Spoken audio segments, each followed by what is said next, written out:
صبح سے لے کر اس وقت تک آپ حضرات نے مختلف عنوانات اور مختلف علماء کرام سے مختلف انداز میں کچھ گفتگو سنی. پروگرام کے مطابق اب ہمارے پروگرام میں صرف 20 منٹ باقی ہیں. ان 20 منٹ کے اندر میں کوشش کروں گا کہ جو آیت میں نے پڑھی ہے اور جلسے کے عنوان کے مطابق 2 یا 3 باتیں عرض کروں گا. الحمدللہ ایک خوشی مجمع میں اور اس جلسے سے یہ ضرور ہوئی کہ حضرات علماء کرام نے گن کر مختصر بات کی اور ایسا محسوس ہوا کہ انشاءاللہ سامعین اگر 100% نہ صحیح 90 نہیں تو 70 نہیں تو 50 نہیں تو 10% تو انشاءاللہ ضرور ان باتوں پر عمل کریں گے. اور اصل مقصد ان باتوں کا عمل ہی ہوتا ہے. عام طور پر ہمارے یہاں سننے سنانے کا رواج زیادہ ہے، عمل کرنے کا رواج کم ہے. میرا اور آپ کا جملہ قرآن سے متعلق ہے اور میرا اور آپ کا یہ ایمان ہے اس بات پر کہ دنیا کے اندر جو 4 مشہور کتابیں آئی ہیں ان میں سے آخری کتاب قرآن ہے. قرآن حق بھی ہے، سچ بھی ہے، اور جب سے نازل ہوا ہے اب تک ہے اور قیامت تک رہے گا. جس انداز سے نازل ہوا ہے اسی انداز سے باقی ہے، اسی انداز سے باقی رہے گا. کیونکہ اللہ نے اس کا ذمہ لیا ہے، لہذا اس ذمہ داری کو نبھانے کے لیے رب العالمین نے مختلف طریقے اختیار کیے. ویسے تو خالق کائنات رب السماوات والارض قادر مطلق ہے.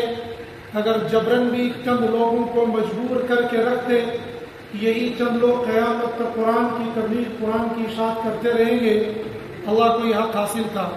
لیکن اللہ نے قرآن کے تحفظ کے لیے ایسے ذرائع اور ایسے اسباب دنیا کے اندر بنائے کہ دنیا کا ہر انسان اس ذریعے کے اندر شامل ہو سکتا ہے، اور وہ ہے قرآن کا پڑھنا، قرآن کا سیکھنا اور قرآن کا سکھانا. پہلی بات ہے قرآن ہمارا ایمان ہے کہ یہ حق ہے. اگر میرے اور آپ کے سامنے کوئی آدمی قرآن کے برابر میں رتی برابر کوئی گستاخی کرے گا تو بے نمازی بھی اور بے دین بھی، لاڈاڑی والا، مونچھ والا بھی اپنے سر کو کچلنے کے لیے تیار ہوگا. ابھی چند دن پہلے ایک بدنصیب ملک نے قرآن کے ساتھ جو توہین کی تھی، ہمارے کتنے ہی جوانوں، کتنے ہی بزرگوں اور کتنی ہی مستورات نے بھی اپنے جذبات کا اظہار کیا تھا. ان جذبات کا اظہار کرنا اپنی جگہ پر صحیح ہے، مگر ایک دوسرے پہلو سے اگر ہم قرآن کو دیکھیں گے، وہ قرآن کے ظالم ٹھہرائے قرآن کو پھاڑ کر، وہ قرآن کو ظالم ٹھہرائے قرآن کو جلا کر، وہ ظالم ٹھہرائے قرآن کے ساتھ بے عزتی، بے حرمتی کر کے. لیکن کیا میں اور آپ اور ایک مسلمان ظالم نہیں ہے؟ جیسا کہ میرے رفیق محترم حضرت مولانا مفتی محمد ایوب صاحب دامت برکاتہم العالیہ نے پوچھا، اور میں تو اکثر و بیشتر ایسی مجلسوں کے اندر پوچھتا ہوں کہ بتاؤ آج صبح کس نے قرآن پاک کی تلاوت کی تھی؟ اور میری معلومات کے مطابق، میری کارگزاری کے مطابق 99 نہیں بلکہ 125% مسلمانوں کا وہ طبقہ ہے جو قرآن کو برکت کے لیے تو ہاتھ لگاتا ہے، پڑھنے کے لیے ہاتھ نہیں لگاتا. اور مسلمانوں کا تقریباً 70% طبقہ وہ بھی ہوگا جو قرآن کو پڑھنا نہیں جانتا ہے. کیونکہ ہم لوگ امام ہیں اور امام بدنام زمانہ ایک قوم ہے، بدنام زمانہ ایک عہدہ، ایک ذمہ داری ہے. ہر امام پریشان، ہر امام بدنام، لیکن ہر امام کی ذمہ داری بنتی ہے ہر مقتدی سے کارگزاری پوچھنا، ہر جوان سے پوچھنا. بے شمار جوانوں سے پوچھتے ہیں کہ رات کو سونے سے پہلے آیت الکرسی پڑھ کر سویا کرو. تقریباً 70% جوان کو ملتے ہیں جن کو آیت الکرسی یاد نہیں ہے. 70% جوان کو ملیں گے جن کو 4 کل یاد نہیں ہے. ان کو کل تو یاد ہے لیکن کل اللہ پوری یاد نہیں ہوتی ہے. جب موٹی صورتیں یاد نہیں تو پورا قرآن کیسے یاد ہوگا؟ لہٰذا پہلی گزارش ہے ہم قرآن کو سیکھنے کی کوشش کریں، اور قرآن کو سیکھنے کے لیے عمر کی کوئی قید نہیں ہے، عمر کا کوئی معیار نہیں ہے. حضرات علماء کرام کو اللہ پاک جزائے خیر دے. آپ کے یہاں اور آپ کے لوگوں کا نعرہ ہے ہم دو ہمارے دو، یہ پیغام سب کو پہنچا دو. اور مدرسے والوں کا ہم تھوڑے سے، ہمارے بچے بے شمار، آنے دو بے شمار.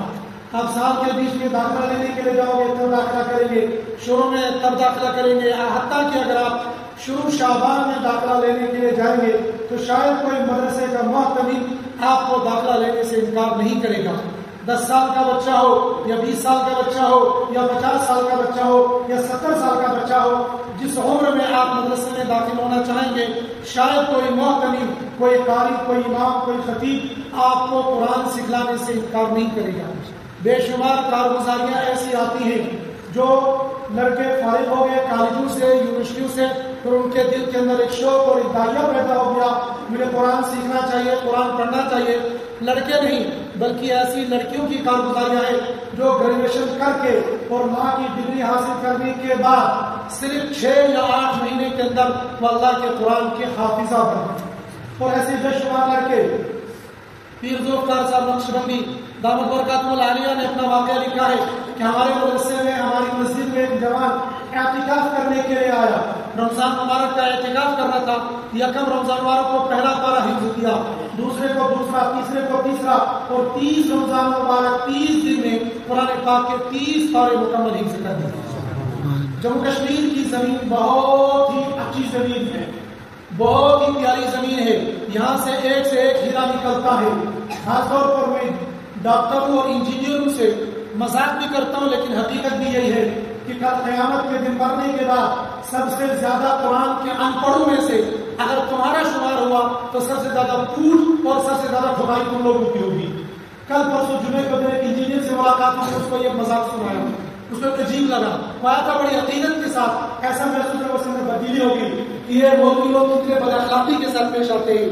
لیکن کبھی کبھی اخلاق یہ ہوتے ہیں کہ چپ چاپ کے گالی سہ جاؤ، اور کبھی کبھی اخلاق یہ ہوتا ہے وہ گالی جب اس کو تھپڑ مارو. اگر وہ تمہارے نبی کو گالی دیتا ہے، اب یہ اخلاق نہیں کہ عیسائیوں کی طرح سر جھکاؤ، اخلاق یہ ہے کہ اس کے دانت توڑ دو. اگر وہ تمہارے قرآن کے خلاف میں گستاخی کرتا ہے، اب اخلاق نہیں ہے کہ گھر کے چولہے میں بیٹھ کر اور واٹس ایپ اور فیس بک پر اپنے کامنٹ لکھ کر، نہیں، جا کر اس کی ٹانگ توڑ دو، اس کی آنکھ توڑ دو، اس کا وہ ہاتھ کاٹ دو. یہی اخلاق ہے، یہی دین کی ذمہ داری ہے، یہی قرآن کے تحفظ کی ذمہ داری ہے. ہم لوگوں کا کام ہے نعرے دینا، ہم لوگوں کا کام ہے کمنٹ سے لکھنا، ہم لوگوں کا کام ہے فیس بک پر اشتہار بازی کر لینا. عملی میدان میں مسلمان زیرو ہے. جب پڑھنے میں زیرو ہوگا تو اس میدان میں کیسے زیرو نہ ہوگا. کبھی کبھی اخلاق کا مظاہرہ ایسے کرانا پڑتا ہے کہ مخاطب ہوش میں آ جائے، باور ہو جائے کہ اس نے مجھ سے ایسے طنزیہ الفاظ میں کیوں گفتگو کی. میں نے اسے پوچھا، ہماری مسجد پر نظر دوڑاؤ، اور نظر دوڑانے کے بعد میں تم کو آدھا گھنٹہ دیتا ہوں. آدھا گھنٹے کے بعد تم میرے اندازے کے مطابق یہ بتا سکتے ہو کہ ہماری مسجد میں سیمنٹ کتنا لگا ہے، سریا کتنا لگا ہے، بجری کتنی لگی ہے، اور بلب کتنے لگے. یہ سارا کام ہو سکتا ہے. میں یہ نہیں کہتا 19-20، لیکن آپ 15 اور 20 کے درمیان کا اندازہ صحیح طریقے سے لگا سکتے ہو. اس نے کہا 15-20 کا نہیں، میں 18 اور 20 کا اندازہ لگا سکتا ہوں. میں نے کہا جب تم یہ گاہے مٹی کا اندازہ لگا سکتے ہو تو یہاں سینکڑوں وزن کے اعتبار سے سیمنٹ بھی آیا ہوگا، سریا بھی آیا ہوگا. قرآن پاک کی تو صرف 6,666 آیتیں تھی. میرا رب پوچھے گا جب اتنی بلڈنگوں میں اتنی اینٹیں لگانے کا حساب تیرے پاس اور اتنا سیمنٹ لگانے کا یافتہ تیرے پاس موجود تھا، میرے قرآن کی 6,666 آیتیں یاد کرنے کے تیرے پاس افضل بتا. ایسے ڈاکٹر صاحب سے پوچھو، سینکڑوں نہیں، ہزاروں نہیں، بلکہ لاکھوں دوائیوں کے نام اس کو یاد ہوتے ہیں، اور قرآن کریم کی 6,666 آیتیں ہیں وہ اس کو یاد نہیں. کہ اگر قیامت کے دن یہ جوان اللہ کے یہاں مشرک نہیں ہوگا، یقینی طور پر اللہ کے یہاں مشرک ہوگا. لہٰذا میری اور پہلی آپ کی پہلی ذمہ داری یہ بنتی ہے ہم قرآن کے پڑھنے والے بن جائیں. پڑھیں گے انشاءاللہ، سیکھیں گے بھی اور پڑھیں گے بھی، اور روزانہ کے معمول کے مطابق کم سے کم ایک پارہ نہ صحیح تو کم سے کم آدھا پارہ، آدھا نہ صحیح تو کم سے کم تہائی، اور تہائی نہ صحیح کم سے کم ایک رکوع تو ہر مسلمان کو اپنی تلاوت کا معمول بنا لینا چاہیے. بنائیے انشاءاللہ. پہلی بات. دوسری بات، اس قرآن کے تحفظ کے سلسلے میں جس طریقے سے مدارس نے اپنا انتظام کیا ہے، اپنے تن من دھن کی بازی لگا دی. یہ جو علماء کرام آپ کے سامنے موجود ہے، یہ جو حفاظ آپ کے سامنے موجود ہے، انشاءاللہ جس میدان میں آپ ان علماء کو ڈالو گے، آپ سے زیادہ دوڑیں گے، آپ سے زیادہ کام کریں گے، آپ سے زیادہ پتھر اٹھائیں گے، آپ سے زیادہ مٹی کاٹیں گے، آپ سے زیادہ گھاس کاٹیں گے. لیکن ان لوگوں نے تمام چیزوں کو خیر آباد کہہ کر مدارس کی 4 دیواری میں اپنے آپ کو وقف کر دیا تاکہ اللہ کے قرآن بلند ہو جائے. آپ سے یہ لوگ 24 گھنٹے کی زندگی نہیں،